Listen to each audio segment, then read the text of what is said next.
Hello everyone and welcome back to the English hour. So आज मैं आपके लिए लेकर आई हूँ MEG 10 that is English studies in India के कुछ इंपॉर्टेंट क्वेश्चंस। और लास्ट मोमेंट प्रिपरेशन के लिए मैं आपके साथ में इजी ब्लॉक्स भी डिस्कस करूँगी। आपको ये भी बताऊँगी कि इस टाइम पे जबकि आपकी एग्ज़ाम सिर्फ 2 या 3 दिन के बाद में है, आप कौन से ब्लॉक्स छोड़ सकते हैं और कौन से ब्लॉक्स कर सकते हैं, कौन से ब्लॉक्स ईजी है करने के लिए लास्ट मोमेंट प्रिपरेशन के लिए। So let us start with the important questions first. मैं block wise important questions discuss करूंगी। हर एक ब्लॉक से मैंने 2 इंपॉर्टेंट क्वेश्चंस लाए हैं और प्लीज़ कीप इन माइंड कि ये 2 जो इंपॉर्टेंट क्वेश्चंस है 2 सेपरेट इंपॉर्टेंट टॉपिक्स के ऊपर है और इन्हीं क्वेश्चंस को आपको घुमा फिरा के पूछ सकते हैं। तो आपको स्पेशली वो टॉपिक के ऊपर ध्यान देना है जिस टॉपिक के ऊपर से आपको क्वेश्चन पूछा गया है। Okay, so let's start. So block 1 जो है वो है institutionalisation of English studies in India. So यहाँ पे 2 सेपरेट टॉपिक्स के ऊपर से मैंने 2 क्वेश्चंस निकाले हैं। सो एक क्वेश्चन इस तरीके से पूछ सकते हैं, comment on the circumstances that led to the introduction of English in the 19th century. Question number 2, how did the social reform movement led to the institutionalization of English in India? Explain with examples. Block 2 that is beginnings of Indian English writing. So इसमें से आपको ऐसा question आ सकता है, discuss in brief the literary legacy of either Toru Dutt or Michael Madhusudan Dutt. Question number 2, discuss Henry Louis Vivian de Rosier's contribution to the development to the Indian English poetry. Block 3 that is beginnings of the Indian English novel. सो इसमें से इस तरीके के questions आपको पूछ सकते हैं, what were Bankim's views on reformist movements of his time.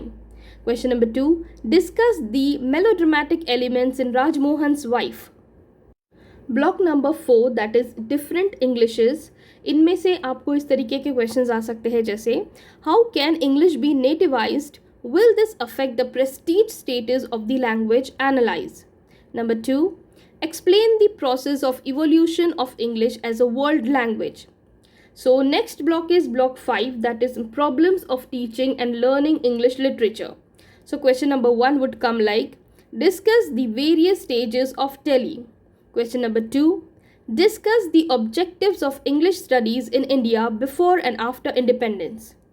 Block number 6 that is questioning the canon. Question number 1, what forces led to the formation of a literary canon? What do you understand by the term exploding of the canon? Question number 2, how do you think literature and social forces are connected? Comment. So block number 7 is evolutions of canons in Indian English writing. Question number 1, what is the Dalit canon? What are the difficulties in formulating a canon for Dalit literature? Discuss. Do you agree with the view that only a Dalit by birth can write authentic Dalit literature? Give reasons. Block 8 and the last one, decolonizing of the mind. How is the literary theory of decolonizing the mind put into practice? Question number 2, why does Achebe select Conrad's Heart of Darkness to analyze Western racist representation of Africa? Analyze. सो ये थे कुछ very very very important topics and questions जो कि आपको करने चाहिए। And please keep this in mind कि आपको टॉपिक्स ध्यान में रखने हैं, ना कि एग्जैक्ट क्वेश्चंस, क्योंकि टॉपिक्स इंपॉर्टेंट है, उसके ऊपर क्वेश्चंस कैसे भी उलट पुलट के आपको पूछ सकते हैं। ओके, सो अभी हम लोग डिस्कस करेंगे, since this is the last moment preparation, so अभी हम लोग डिस्कस करेंगे कौन से ब्लॉक्स कितने इंपॉर्टेंट है, कौन से ब्लॉक्स डिफिकल्ट है, कौन से ब्लॉक्स सिंपल है और कौन से ब्लॉक्स आप लास्ट मोमेंट पे कर सकते हैं। ठीक है, so talking about the question paper, you will get 8 questions. ऐसे टाइप आंसर लिखने होते हैं इसके 20 marks each, and out of 8 you have to attempt only 5। सो आप ये देख लीजिए कि आपके ब्लॉक्स 8 है, आपको क्वेश्चंस 8 मिलेंगे। That means from every block you will gate 1 question. Okay, questions blocks में से रिपीट नहीं होते हैं, एक ब्लॉक से एक क्वेश्चन आता है। So you can easily decide to do just 5 blocks, क्योंकि अभी आपके पास में ज़्यादा टाइम नहीं है, करेक्ट। एंड इग्नू के जितने भी स्टूडेंट्स होते हैं वो वर्किंग वुमेन या वर्किंग मैन होते हैं, वो हाउस वाइफ्स होती है या फिर वो ऑलरेडी स्टूडेंट्स होते हैं जो करस्पॉन्डेंस में इग्नू के साथ में कोई और कोर्स कर रहे होते हैं, right. So I can understand, हम लोग लास्ट मोमेंट में ही प्रिपेयर करते हैं। सो इसीलिए I am telling, select any 5 of your simpler blocks whatever you feel like, और बाकी के 3 ब्लॉक्स आप छोड़ सकते हैं। To be on the safer side you can do 6 अगर आप कर सकते हैं तो okay. So now let us discuss about the important blocks. तो सबसे पहले we will talk about block 1 that is institutionalisation of English studies in India. इसमें से जो है unit 1 that is entry of English, unit 2 जो मैक्यूले का राजा राम मोहन रॉय के बारे में है, चार्ल्स के बारे में है, ये आपके 2 यूनिट जो है वो बहुत इंपॉर्टेंट यूनिट है।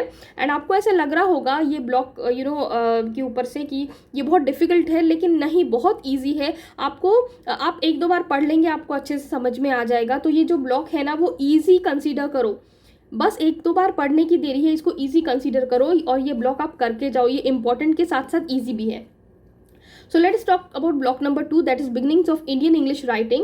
सो इसमें यूनिट 2 जो है हेनरी लुइस के बारे में है, विवियन डेरोजियो और जितने भी अर्ली वॉइसेस थे उनके बारे में है। एंड यूनिट 3 जो है माइकल मधुसूदन दत्त और एवोल्यूशन ऑफ मॉडर्निटी के बारे में है। सो माइकल मधुसूदन दत्त भी इंपॉर्टेंट है, तोरू दत्त भी इंपॉर्टेंट है, हेनरी लुइस भी इंपॉर्टेंट है। सो मेरे ख्याल में यूनिट 2, 3, 4 ये तीनों ही इंपॉर्टेंट है और ये ब्लॉक जो है आप इंपॉर्टेंट कंसिडर करके चलो और ये ब्लॉक भी आपको करना है। And let us talk about block 3 now that is beginnings of the Indian English novel. Okay, so यहाँ पे नॉवेल्स किस तरीके से बिगिन हुई और किन लोगों का योगदान रहा है नॉवेल्स को आगे ले जाने में इंडिया में, सो इसके बारे में है। ठीक है, तो इसमें जितना भी आपको पूछते हैं राजमोहन वाइफ्स के बारे में ही पूछते हैं, राजमोहन की वाइफ के बारे में ही पूछते हैं। ठीक है, इस नॉवल के बारे में। सो ये जो ब्लॉक 3 है ना वो बहुत ईजी है, सिर्फ एक ही नॉवल के बारे में डिस्कस किया है इस ब्लॉक में। सो ये आपको करके जाना चाहिए क्योंकि ये करने में भी सिंपल है, ज़्यादा टाइम भी नहीं लगेंगे। And since it is novel you can elaborate in your own words and you can write. और let us talk about block 4 now that is different Englishes. ठीक है, सो अभी ब्लॉक 4 जो है यूनिट 2 नेटिवाइजेशन का एंड यूनिट 4 इम्पॉर्टेंट है। ठीक है, सो डिफरेंट इंग्लिशेस जो है ब्लॉक 4 मुझे ऐसा लग रहा है इस टाइम पे, but it completely depends upon you whether you want to do it और नॉट। लास्ट मोमेंट प्रिपरेशन के लिए ही मैं ये बात कर रही हूँ। अगर आपने पहले से प्रिपेयर करके रखा है that is well and good, but if you are starting to prepare right now, so मुझे ऐसा लगता है ये ब्लॉक 4 जो है आप लोगों को थोड़ा सा डिफिकल्ट जाएगा क्योंकि हमको ठीक है यूनिट 2 तो हो जाएगा लेकिन बाकी के यूनिट शायद आपको थोड़े डिफिकल्ट पड़ेंगे, that is morphology, phonology and all that. So block 4 आप अपने हिसाब से डिसाइड करो आपको करना है या नहीं करना है। So now let's talk about block 5 that is problems of teaching and learning English literature. So block 5 में टेली बहुत बहुत इंपॉर्टेंट है। ब्लॉक 5 आधे से ज़्यादा टेली से भरा हुआ है, वो आपको करना ही करना है, बहुत इंपॉर्टेंट है और इतना डिफिकल्ट नहीं है समझने के लिए। सो टेली मेरे ख्याल से आपको हो जाएगा। यूनिट 6 भी बहुत इंपॉर्टेंट है, publishing in India and English studies. तो ये 2 टॉपिक्स दैट इज यूनिट 6 और टेली वाला topic that is unit 2 and 3 sorry. So ये तीनों यूनिट जो है आपको करके जाना है। सो बेसिकली ये ब्लॉक 5 आप इंपॉर्टेंट कंसीडर करो लास्ट मोमेंट प्रिपरेशन के लिए। इसके ऊपर डेफिनेटली क्वेश्चन आता है और आप बहुत ईजिली इसके ऊपर 20 मार्क्स स्कोर कर सकते हो।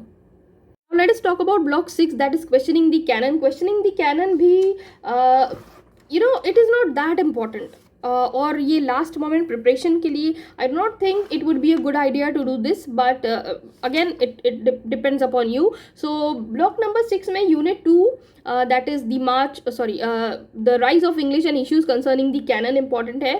यूनिट 4 इंपॉर्टेंट है, यूनिट 6 भी इंपॉर्टेंट है। सो अगर आपको चाहिए तो आप ब्लॉक 4 कर सकते हो, अदरवाइज आप छोड़ भी सकते हो। So let's talk about block 7 that is evolutions of canon in Indian English writing. So ये आप पूरा अच्छे से करके जाओ, सिंपल है। इसमें ज़्यादातर यूनिट 4 और यूनिट 3 के बारे में ही पूछते हैं ज़्यादातर। 70% unit 3 and unit 4 that is feminism के बारे में और द दलित कैनन के बारे में बहुत रिपीट हुए हैं ये क्वेश्चंस। ठीक है, यूनिट 1, 2 आप ऐसे ही देख के जाओ, ऊपर से ओवरव्यू लेके जाओ, बट यूनिट 3 एंड 4 ये डेफिनेटली करके जाओ। ये बहुत स्कोरिंग है, बहुत सिंपल है, आप अपनी लैंग्वेज में 4-5 पेजेस इजीली भर सकते हैं। सो 20 मार्क्स आप यहाँ पे बहुत अच्छे से इजीली स्कोर कर सकते हैं। सो ब्लॉक 8 जो है वो डीकोलोनाइजिंग द माइंड है। इसमें unit number 1 that is orientalism and unit number 3 that is decolonising the mind. ये दोनों ही यूनिट बहुत इंपॉर्टेंट है, बहुत सारे क्वेश्चंस पूछे गए हैं प्रीवियस ईयर्स में। सो ब्लॉक 8 भी आप करके जाइए। सो नाउ इन ऑल आपको block 1, block 2, block 3, block 5, block 7 and block 8। Last moment preparation के लिए एज पर मी, अगर मेरे सजेशन आप लेंगे, सो ये जो ब्लॉक्स है ये आपको करके जाने चाहिए। बाकी का जो ब्लॉक है दैट इज ब्लॉक 4 और ब्लॉक 5 ये आप छोड़ सकते हैं। अगर आपको लगता है कि ये वीडियो आपको हेल्पफुल रही है एग्जाम प्रिपरेशन के लिए, सो प्लीज़ लाइक कर दीजिए, सब्सक्राइब कर दीजिए और अपने फ्रेंड्स के साथ में शेयर करना ना भूलें। Thank you so much and all the very best for your examination. Do well. Thank you. Bye bye.